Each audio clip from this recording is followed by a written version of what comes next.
aujourd'hui, on est dans un espèce d'échange troc, plante, c'est un peu ça? On s'est dit que le lieu du jardin partagé se prêtait bien justement à cet événement. Le troc-plante, c'est tout simple, c'est tous les jardiniers, même sur les balcons, pas forcément au potager, ont des surplus de petites fleurs, de fraisiers qui se dispersent dans le jardin et on ramène.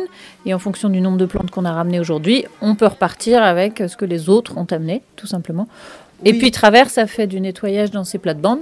Donc Traverse a amené aussi une centaine de plantes pour des jardiniers. Il y en a eu quelques-uns qui sont venus les mains vides et qui ne sont pas repartis les mains vides. Alors troc-plante, ça veut dire quoi? On vient, on échange, on donne, on repart avec? Le troc, c'est ça, c'est un pour un. Normalement, je te donne un œuf et tu me donnes de la soupe ou un petit bout de viande. Et les plantes, c'est la même chose. Il y en a qui ont amené 4 cerisiers parce que j'imagine que c'était des surplus d'arbres qui poussaient dans un coin du verger et qui ne cherchent pas forcément l'équivalent en arbres, qui vont repartir avec des plants de tomates ou de choux ou de fleurs. Mais ce qui est sympa, effectivement, c'est d'échanger en disant celle-là, est-ce qu'elle fleurit rouge, jaune ou rose, et puis à quelle hauteur elle monte? C'est trop grand, j'ai pas besoin de ça pour le petit espace, etc. Enfin, les gens se parlent.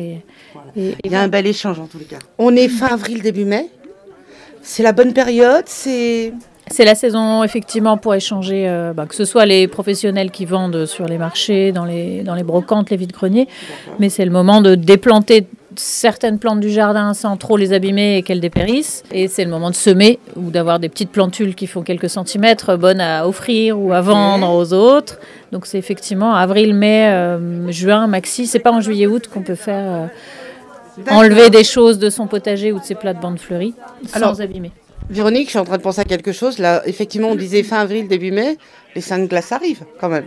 Oui, mais les seins de glace, c'est plutôt pour ne pas faire geler les plants légumiers, tomates, aubergines, enfin tout ce qu'on peut planter dans le jardin. Pour les fleurs, c'est un petit peu plus... Il y a beaucoup de fleurs du jardin qui passent l'hiver et qui sont des vivaces ou des bisannuelles qui ne craignent pas le gel.